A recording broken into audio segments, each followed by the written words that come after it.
Hey guys, I am back to talk about the first couple of weeks of my second trimester, so weeks 14, 15, and 16. Rogi's popping on to say hi. Okay, go back to sleep. So as I said, I'm in week 16 and I'm currently getting updates by 3 apps: The Bump, What to Expect, and Baby Center. These apps are awesome because every time I switch to a new week, they give you updated information on how big the baby is, what new things are happening and going on with the baby. For example, this week, the baby can see light even though the eyes remain closed. It can hear things, so I'm trying to talk to the baby more. Apparently, if you play a lullaby consistently, the baby can also recognize the lullaby after they're born. This week, my baby is an avocado, around 4.5 inches or so, measuring. Every mom has told me the same exact thing, that the second trimester is so much better, you feel so much better, and they were absolutely correct. I have been feeling amazing ever since the start of my second trimester. So slowly, weeks 14 and 15, the nausea started going away. I started getting my energy back. And finally now in week 16, I can say I'm not nauseous at all and I'm feeling like myself again. In terms of physical changes, I'm not feeling any kicking or anything yet, but I'm definitely starting to feel like there's something in there. When I sit down, I can feel it. And the other day, for the first time in bar, I could just feel that there's some sort of weight or object like occupying that space. So that was pretty cool for me. I feel like I am sort of getting a bit of a bump. I've had friends recently tell me that they can definitely see it. It still seems like a lot of bloating to me, but it's definitely getting there. The baby is set to grow like crazy amounts over the next couple of weeks. It's gonna go from an avocado to a banana length. So from like 4.5 inches to 10 inches. So apparently I'm gonna pop. So with all that being said, I guess I will show you my baby bump, which I'm feeling a little awkward about since I haven't done this yet for a picture or anything. So I will go ahead and just do it. Here we go. Let me move the camera so that you have a better view. So this is me pushing out and this is me sucking in. So you can kind of see that I just still have a bump right there. I'm protruding out a bit more, so it looks like I'm having a baby versus, you know, having one too many donuts. So there you have it. Anywho, I'm excited that the baby's growing and is gonna go through a growth spurt. We're gonna see a lot of changes in the next couple weeks. And when it comes to weight gain, every single mom is different, but for me, I've gained around 4 to 5 pounds, and that is in the normal range. My doctor said that I'm going to gain around 10 pounds before the 20-week mark, and then a pound a week after that. And with the baby's growth over the next couple weeks, I wouldn't be surprised if I see some more weight gain. Okay, so I mentioned my nausea is completely gone now at 16 weeks. Hallelujah. I'm pretty much eating my normal diet again. And I mean, I'm still craving, you know, chicken parm calzones and pizza and all that jazz. But now that vegetables aren't grossing me out, I'm definitely getting in some more of the good stuff. I would probably say the only change is that I'm eating a bit more dairy. Usually I'm pretty intolerant to dairy, but for some reason it's sitting with me pretty well at this point. I wonder if it's because I'm already bloated to begin with. I'm not noticing any additional bloat.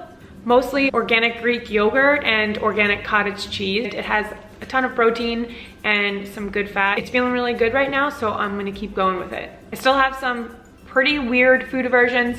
I'm sticking with the no potatoes and the no cauliflower gnocchi. Hopefully that changes soon or after the pregnancy, because I do love my sweet potatoes. In general though, I am starting to crave light foods. Like I craved a salad the other day out of nowhere. So I'm gonna take that as a win. Now that I am feeling better, I do wanna get back to eating more of a plant-based diet.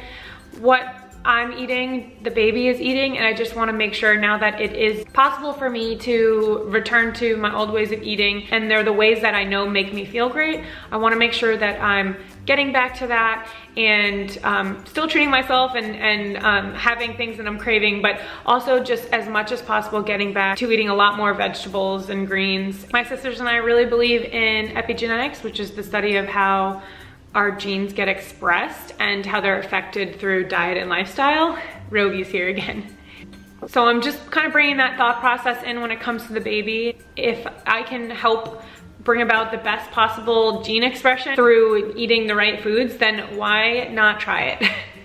one of the symptoms I am slightly concerned about is that I'm feeling kind of some weirdness in my heart. Sounds really serious, but I don't think it is. When I sit in certain positions, specifically when I'm like on the couch watching TV, so half sitting, half laying down, I kind of feel some gurgling or something. So I'm just getting it checked out with a cardiologist. We ran an EKG and a echocardiogram, and I also have this heart monitor on.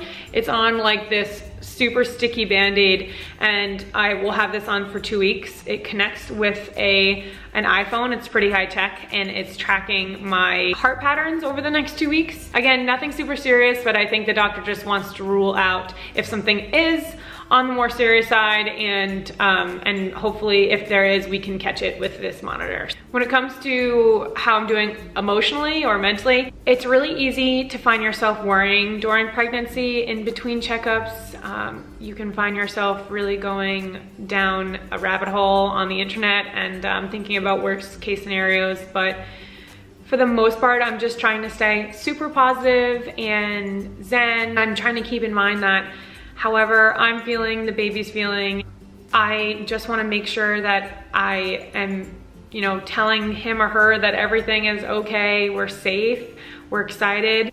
And if that can affect, the baby's emotional state now and after I give birth, then that's gonna be a huge plus for me. In terms of workouts, my energy is back and I am absolutely thrilled. I have been back in the gym 2 times a week doing some sort of resistance training, and obviously keeping everything super safe and making sure my heart rate's not going through the roof. I'm also getting into bar once a week and yoga once or twice a week, either a vinyasa flow class or a warm slow flow class. I'm on a more consistent schedule, and I feel like I'm back in my groove where I'm taking care of my body and exercising and moving daily. Still taking those walks with the dog every day. Those are always super calming for me, and they are free therapy, so highly suggest those as well. Okay, so I want to talk about some of the things that I'm absolutely loving right now and I'm using as tools to navigate this last couple of weeks. So first up is Mama Natural by Genevieve Howland. Yes. And so it's a week-by-week holistic guide to pregnancy. So I read every single week about what's going on with me, what's going on with the baby. It has so many holistic tips in here. I love it. It gives you like little to-do lists and do recipes. So one of the things I really love about it is that it gives you positive affirmations in each chapter. I'll show you little quotes like that. And I'm planning to actually take those, like write them down and take them with me to when I give birth, because they're really nice sentiments to kind of read over and over again. Like this one says, I am safe, I am secure, I can navigate the unexpected if need be, I am prepared for whatever comes my way. And another one says, my body is a vessel for the divine, my body is a miracle, which is beautiful. And I love positive affirmations because they really get you in a good headspace. So anyway, I highly suggest this book. Okay, so what's next? What do I want to show you? Let's talk about prenatal. I put this in the first video really quickly, but I didn't talk too much about it. I'm taking the Innate Response Formula's Baby and Me multivitamin as my prenatal. It has everything in it, and it's whole food based, which means a lot to me. Plus it's non-GMO, there's nothing added, no gluten, no soy, no dairy, all that stuff. I'm not the medical medium's most loyal follower, but he did recommend this prenatal for pregnant women just because of how clean it was. The problem with a lot of the prenatals on the market is that they contain folic acid versus folate. So folate is the natural compound and folic acid is the synthetic or man-made compound. There's a whole ton of research on it on the internet and studies and stuff done that show both sides of the argument. But as far as I'm concerned, I'm gonna go with something that's natural versus something that's man-made. It just makes a whole lot more sense that our bodies are gonna be able to break down something that it recognizes. If you're really worried about getting folate in, it's also in foods naturally like liver and spinach. Okay, something else that I'm loving right now is spirulina. It picks up heavy metals and toxins in our body and it kind of like escorts it out. So heavy metals are detrimental to a developing fetus, and that's why they say not to have like too much seafood.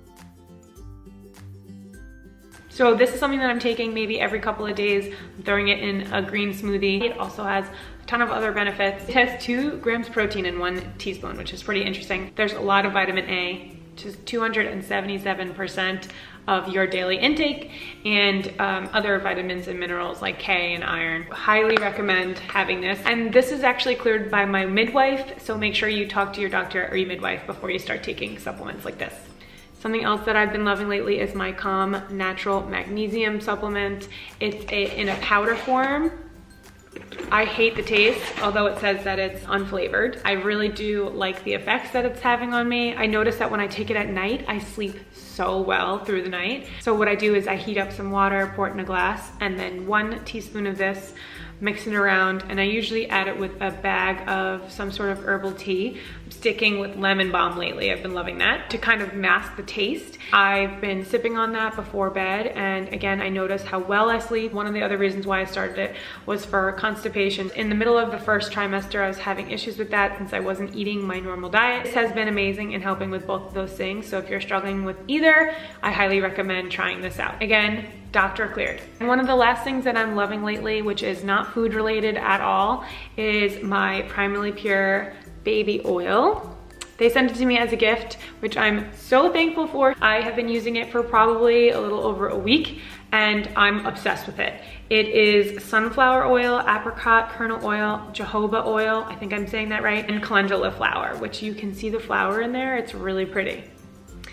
I've been using it, got a hair stuck to it. I've been using it pretty consistently, at least once a day, as soon as I get out of the shower, rubbing it on my belly and up around here to prevent any future stretch marks and make sure everything is nice and elastic down there to prepare for a bigger baby bump in the future. Okay, there you have it, guys. Just an update on my first couple of weeks of my second trimester, 14th, 15th, and 16th week, and some of my favorite products and books and things that I'm loving right now during this time in my pregnancy. Like I said earlier, it's been such a great experience so far, and it's only getting better and better. So I hope to keep sharing everything with you guys over the next couple weeks. Okay, see you guys next time. Thanks so much for watching.